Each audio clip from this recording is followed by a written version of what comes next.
Hi, everyone, and welcome to our Coping with Crisis series.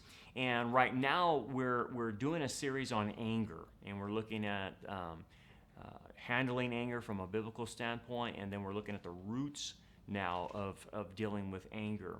And again, like we said before, we decided to put these videos together because people were having a real difficult time during this coronavirus crisis of being shut down, furloughed at home, and not being able to do their normal things, not be able to go to church, and basically change their whole life. Well, anyway, I thought I would use some biblical principles that I use in counseling and to kind of do a quasi lesson of counseling, biblical lesson of something I would say to people in a counseling session to help folks. Because particularly with the issue of anger, this thing can cause, this coronavirus can cause a lot of anger in people, a lot of frustration and irritation. They're losing their money, they're losing their jobs. Life is not going to return back to normal anytime soon. And so there's a lot of frustration and anger brewing inside of people, but it's already there inside them, and this is just inciting more of it. And so we want to get to the bottom of that, is why do we always struggle with our anger? Why is it always there, like a smoldering coal inside of our soul that all someone has to do is kind of trigger us, and it's like throwing gasoline on a fire or on a coal. It just ignites everything. And we're now looking at getting to the root of it. Last week we looked at several roots. But again, just to refresh our minds, anger is typically centered on the injustices that are done to us or our loved ones, whether they're real or they're perceived. And you have to keep both things in mind, real or perceived. You can perceive something wrong and still be angered by it, even though you perceive something wrong. And so anyway, we're going to deal with that issue there. That's the overarching principle, is anger is associated to injustice. So when you see people just get lit up all of a sudden, and it's, obviously, for little things, irritations or whatever, it's typically because it's centered on a sense of injustice being done to them currently that reminds them of the injustice that was done to them in their past. So last time we looked at the roots of our anger associated to injustice, and we looked at 3 different areas. I want to continue to go into more areas. I have 3 other areas that you have to then look at and see if that's a root inside of you. Like last week, we talked about, we have this injustice when someone didn't give us unconditional love like they were supposed to. Someone had failed to give it to us, like our parents, our spouse, or somebody important in our lives, and that causes the root of anger. And then 2, we looked at that our God-given rights were violated by somebody, by a loved one, or someone betrayed us and they violated our rights as a human being and were stomped on by somebody, and typically it's somebody on the inside of our circle. And then we looked at also last week as at the root of also anger being that our plans were disrupted, our plans for our lives, and that security that our plan gives us was challenged and threatened. And so that's another root of anger and bitterness. So now we're going to look at 3 more today. And so let's look at this one, which is another root. And then what you're supposed to do is analyze this. Is this going on inside of me? Is the 3 things we looked at last time affecting me? Or is these things affecting me? So here's another one, for example. A lot of anger towards injustice is centered in our soul on our desire to be someone of value and significance. Basically, our worth. Okay, so everybody, when they grow up, want to be valued and be significant, and you get a lot of that value and worth from your parents, right? And then you branch on and branch out to go into the world as you grow up, and your peers, and maybe some athletic events or clubs you get involved in, or your teachers in high school or whatnot, and you go on through life with other influencing people coming into your life. and you desire for them to value you, your friends to value you, and see the worth that you have. But what ends up happening is early on, somebody or some situation jeopardizes our sense of worth, our sense of value. Something happens to us, whether it's some type of trauma, a divorce, it could be anything. And then all of a sudden, it challenges us in our value and significance. So for instance, if you have parents that ignore you, parents that didn't care where you were at, or parents that actually hurt you, did bad things to you, that attacked your worth. If you did sinful things, that event also attacks your worth. Things that you knew you shouldn't have done, that attacks your worth. And because of that, we see ourselves as all bad, that there's something wrong with us. How come these people, these significant people in my life that are supposed to do the right things for me, are supposed to value me, don't care about me? Why don't I mean anything to them? I don't understand. Why am I a second-class citizen, even to my friends or coaches or whatever? And we get very angry. And so our value is jeopardized. Our worth is jeopardized. So the response to this, unfortunately, is that we then become performance-oriented. We're supposed to be valued for just who we are, right? We're made in God's image. Christ died for us. And just based on who we are of high value to God. But we don't think like that. We see our human relationships not valuing us, and so we don't chalk it up to saying, well, that's them and they don't think straight. We end up personalizing it and saying, there must be something wrong about me.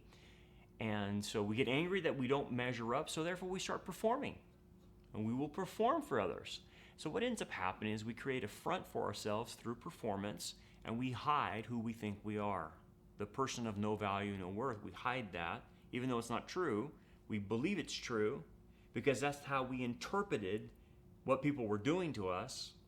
We think it's true, and so we front with performance. I'll just outperform people or whatever. Or if you can't perform, people give up on themselves. You ever see people like in schools, just, they're smart kids or whatever, and they just give up on their grades, they give up on athletics, they give up on their groups or whatever. And it's usually a sign that the person doesn't want to perform, and so they end up resigning themselves to this worthless view of themselves. And so they actually act it out that they're worthless and have no value.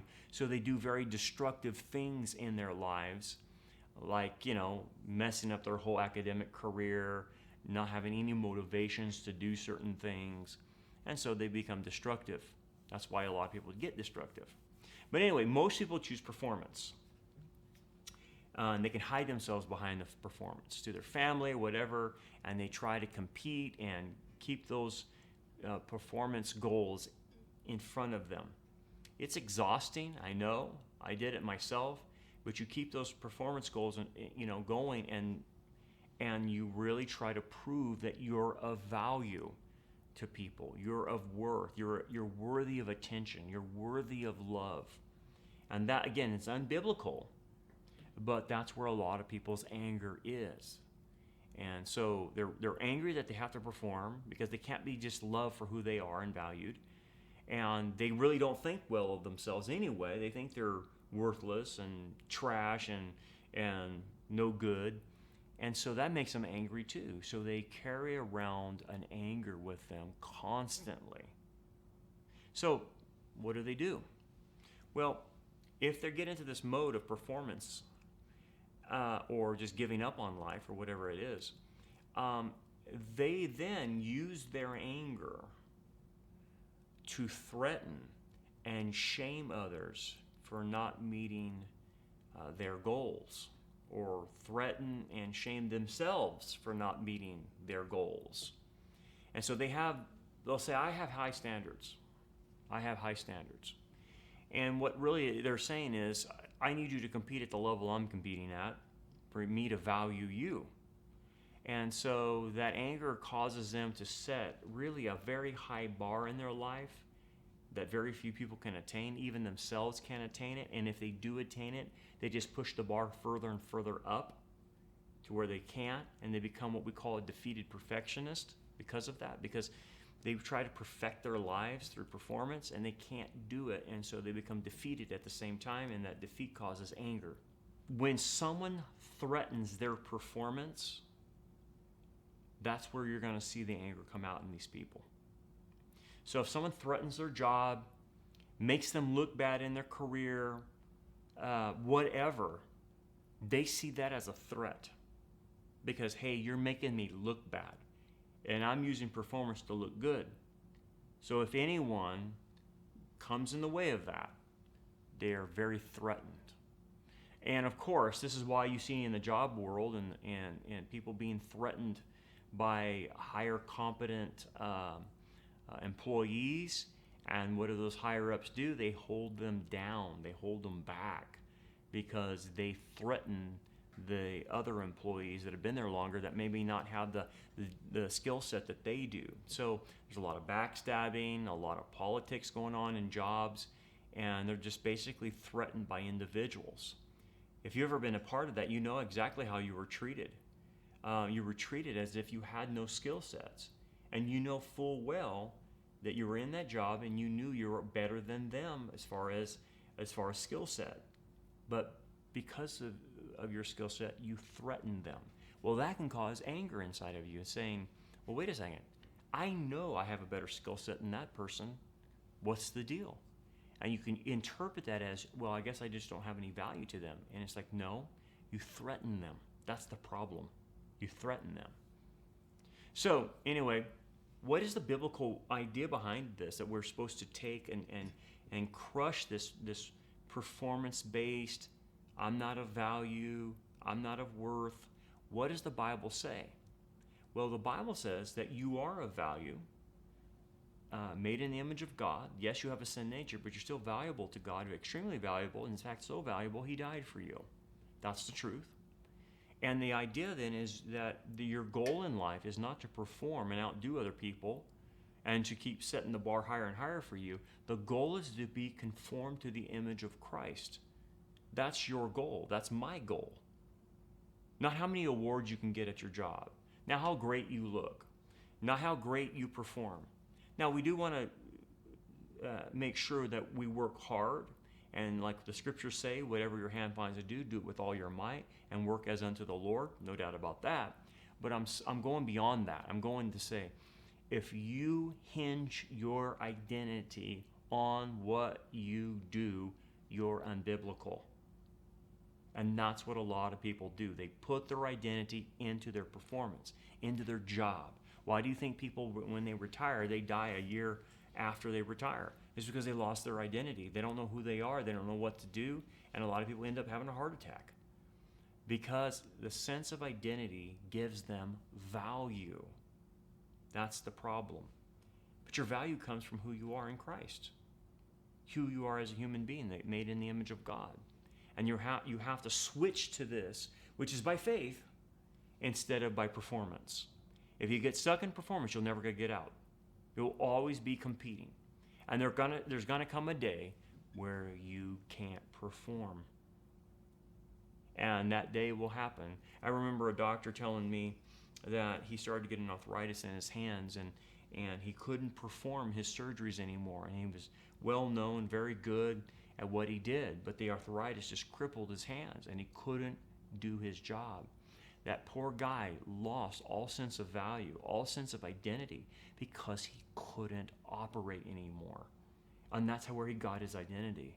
And so it was sad to watch that. But if the person, that doctor would have understood, no, it's your value is not on what you do, it's who you are in Christ, things could have been different for him. He wouldn't have hit depression. He would have went into a lull in his life.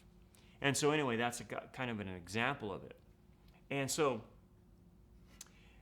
our identity is found in the Messiah. And that's important to understand from the scriptures. And guys, when you study your identity and my identity in the Messiah, you'll end up with like 75 different scriptures about it. And the thing about it is you're to research those scriptures and study them to understand this is really who I am. You have to go back and say, I misperceived what the loved ones around my life did to me. I misperceived that.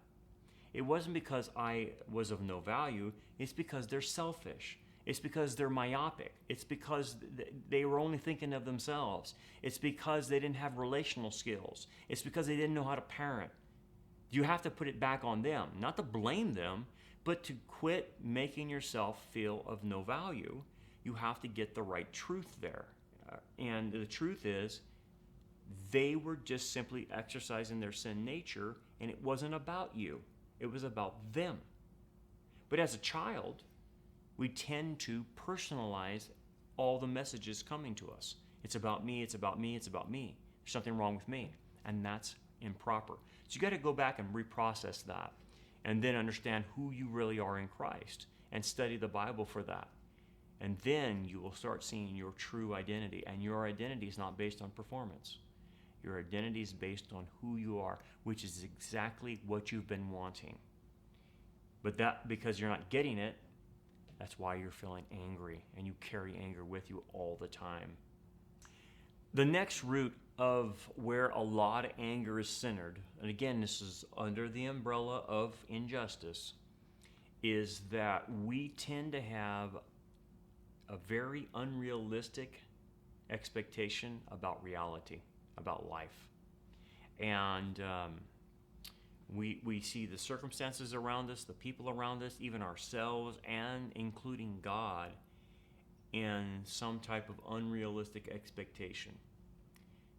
And we can get into this mindset because when we were growing up, or what happened to us, whatever, reality really never went the way we wanted it to.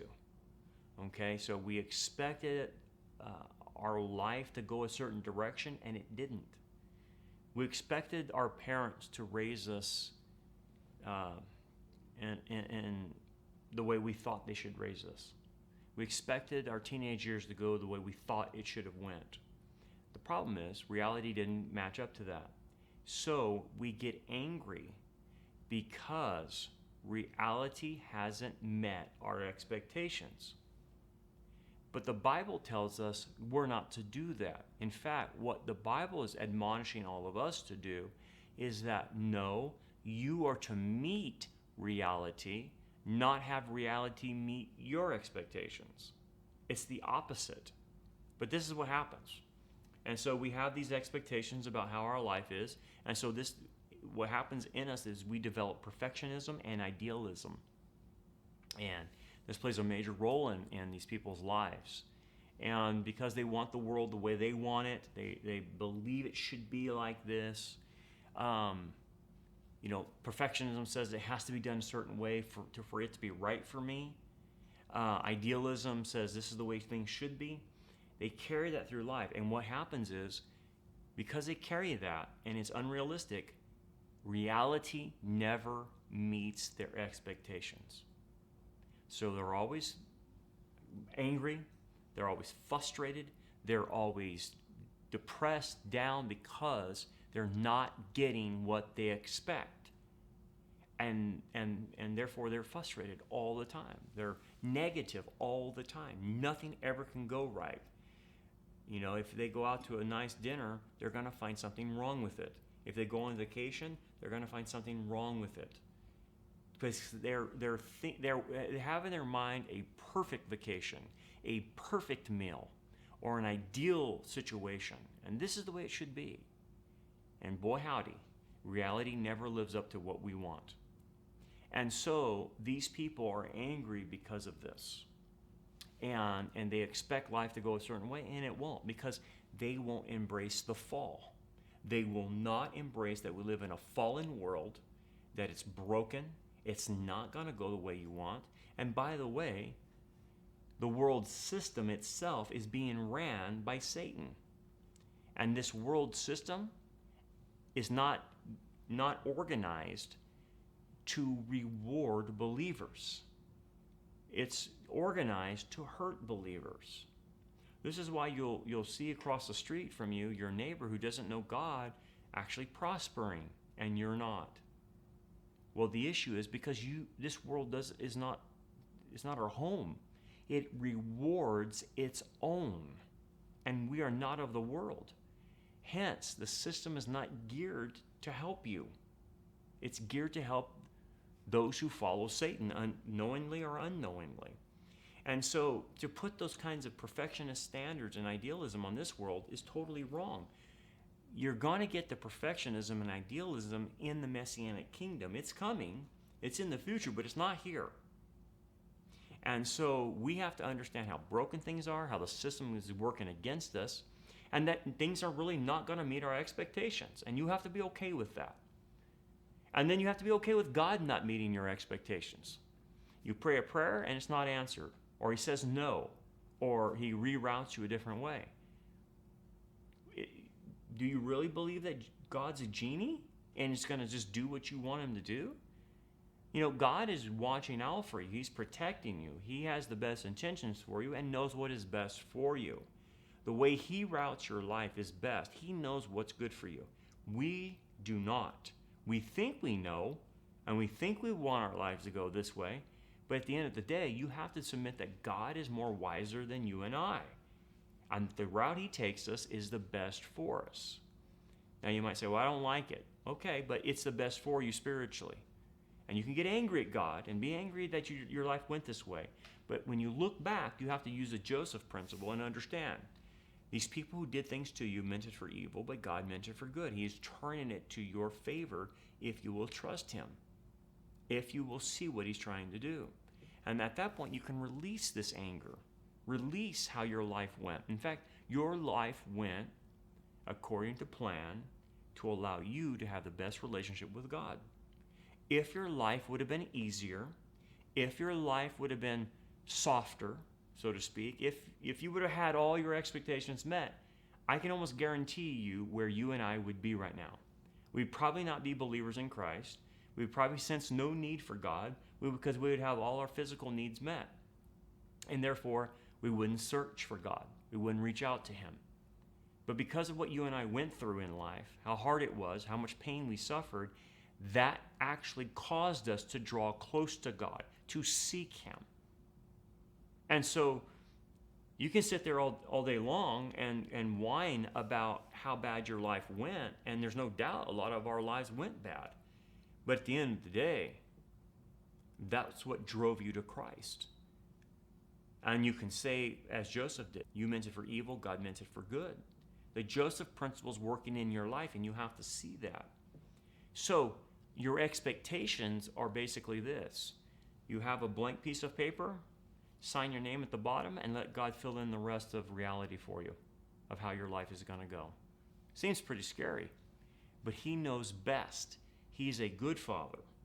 So, in your mind, release your expectations. Have a blank sheet of paper in your mind, sign your name at the bottom, and say, Lord, you fill in the rest. I will just follow you and trust and obey in the direction you take me. I really have no expectations of how my life should go. You know the beginning and the end, and I trust you for where you're taking me. That's how to solve that. And if you can do that, you will release that anger. You will release this burden of everything's got to just match up to what I want it to be. It's like what the Apostle Paul said. He goes, no matter what situation, I'm paraphrasing, he said no matter what situation he was put in, he's learned to be content. He just was flexible with God's will. You can see this in Philippians 4:12 through 13. And so at the end of the day, the principle is we are not to expect reality to meet our demands. We are to meet the demands of reality. That's what we have to do. The other area in this overarching sense of injustice that's been done to us, and this is a major root for a lot of people, is that they lost something or someone in life.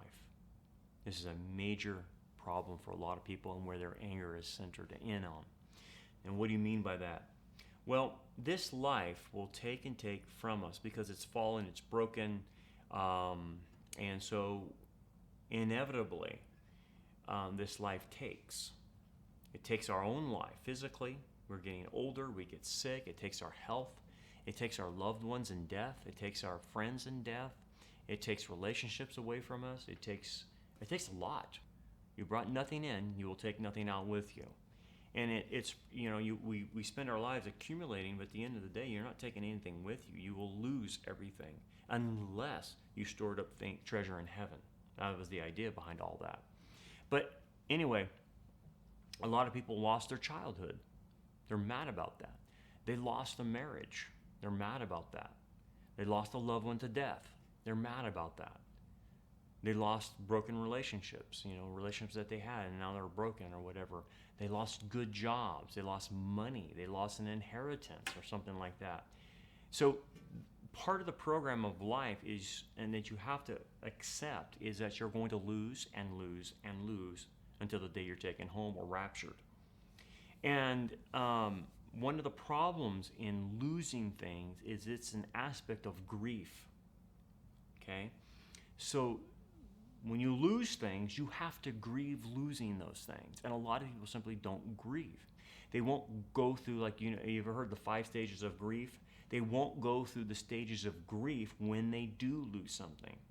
And so if you look at the 5 stages of grief, you'll have, initially there's a shock stage, there's an anger stage, there's a depression stage, there's a bargaining stage, and then there's an acceptance stage. And the whole point about losing things, you want to get to the acceptance part. It might take some time, but you have to go through these stages of grief a lot of times, or at least we see that's what people go through. But here's what happens. When someone refuses to grieve, they get stuck in one of the stages.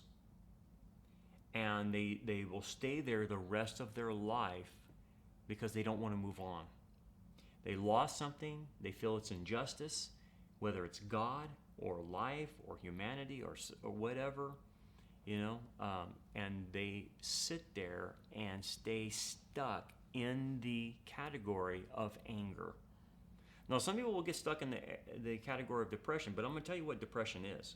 Depression is another form of anger. It's just anger turned inward. That's all depression is.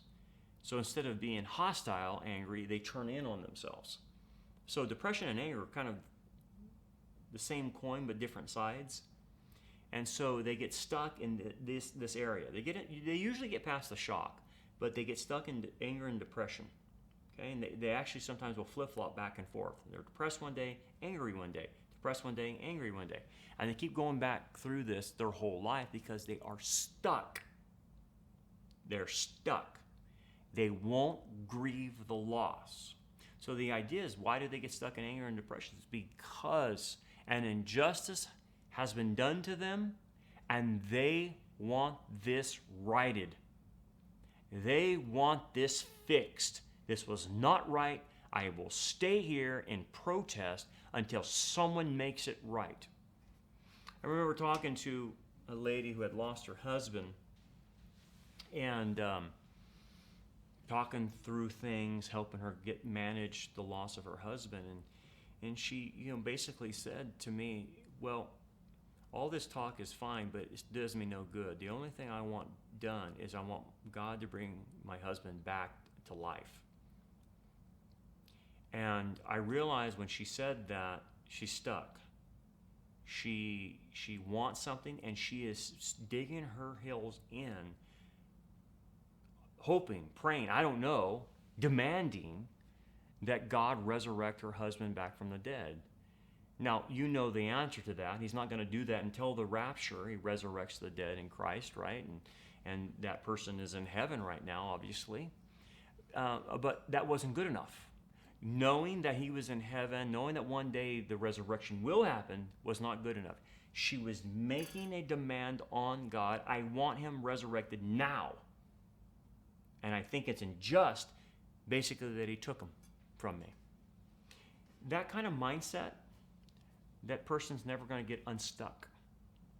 They're never going to grieve because they're demanding things be made right. So if you're sitting there today and you're thinking, well, I lost my childhood because my parents were so goofy and they did a lot of crazy things. I lost my childhood. I want my childhood back. I demand my childhood back. Guess what? You won't get it back, but you will certainly act it out.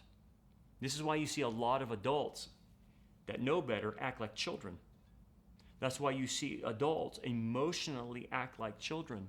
They have an arrested development. They're stuck. They're totally stuck. And this is why when people's marriages go south and things didn't work out, they demand, that marriage to come back and be right and have the family unit that they had, but it's not coming back. And so they demand that it comes back, and yet it's not. And hence, they won't grieve. Well, if you don't have someone that grieves, they're just going to be angry the whole life, bitter, depressed. And a lot of people are like that. And so, they won't accept the loss, and they demand in their minds that a right has been violated. And they demand that right be met. And usually it's centered on God. Why did you take this from me? I demand that you give it back. I demand my rights. And folks, you're not going to win that argument with God. God is not the one who killed somebody. God is not the one. I know a lot of people say the euphemism, well, God took him and he needed another angel in heaven. It's like, that's nonsense. That's not even theological to say things like that to people. People die because of sin. Not that they were actively doing it, but our sin is killing us from the day we were born. Dying, you shall die, is how this life is. Some die earlier, some die later, but we all die. At the end of the day, that is a theological concept we have to embrace, that we're dying the day we were born. God is not killing people. God is not taking people away. Our sin nature is killing us. And that's what they won't admit, because they can't blame anybody at that point. They can't blame anyone, because why did the curse happen? Why did God say to Adam and Eve, dying you shall die? Why did he say it? He warned them that if you do this act, it will cause all of humanity to die. And not only spiritually, but physically as well. And so at the end of the day, we are in a world that our parents chose. And and you say, well, I wouldn't have done what Adam and Eve did. That's not the point. And the fact is, Adam and Eve were our best representatives. You would have done worse. I would have done worse than Adam and Eve. And the whole point is, they were our representation, and therefore, we lost. So you can't blame God for this. You can only blame yourself. And people don't want to do that. We live in a fallen world because this is the world we chose. Through our free will, we chose to live in a sinful world. We chose that. That was represented in Adam and Eve. But at the end of the day, think about this on a practical level. When we reach the age of accountability, did you and I purpose in our lives a lot of times to just willfully sin? We sure did. No one can admit that they didn't sin, because that's why the text says all have sinned and fall short of the glory of God. There was points in our lives where we willingly broke God's law. We went for it. We did it. We broke the law. Sometimes ignorantly, sometimes willfully. It doesn't matter. If you did one sin, what does that do? It kills you. We've been slowly killing ourselves and introducing the death principle into our lives on our own. Even if we didn't have the sin nature, the minute you sin, you start dying. And again, that's a hypothetical, because we all are born with a sin nature. But what's the point? The point is, we're getting the world we wanted. Therefore, we have no right to blame God for things being taken from our lives, because he's not the one taking it. It's this world taking it. It's ourselves taking it. It's other people taking it because of sin and death being introduced into the human population by us. But see, that doesn't ring a bell for most people, because they're looking to blame somebody. And if you're looking to blame somebody, like God or whoever, or society, the government, whatever, you're going to be looking forever. You're going to be looking forever for that scapegoat. And that scapegoat will keep you stuck. You'll never move on to acceptance that in this life I will lose. I will lose the people I love. But the good news is, as a Christian, you know you'll see your loved ones again. They will be resurrected. They're in heaven right now, and we're going to have a great reunion with them. You have to keep that in the back of your mind. It's not like an atheist where we just die like a dog. We know what God has said. I have prepared a new life where there's no curse there. And so that's where we put our hope and our trust. But to sit there and be angry at God for taking things away, that's a wrong belief that's going to send you into being stuck. God is the author of life, and he has the keys of death and Hades, and why didn't he stop this? He's made my life worse. Nope, that's not the way to think about that. It was because of the world we live in. Can God use this to your advantage? Of course he can. He can turn the loss into a blessing. You say, how is that so? I've lost something. How is that going to turn into a blessing? Because when you lose something, what is the message that comes from that?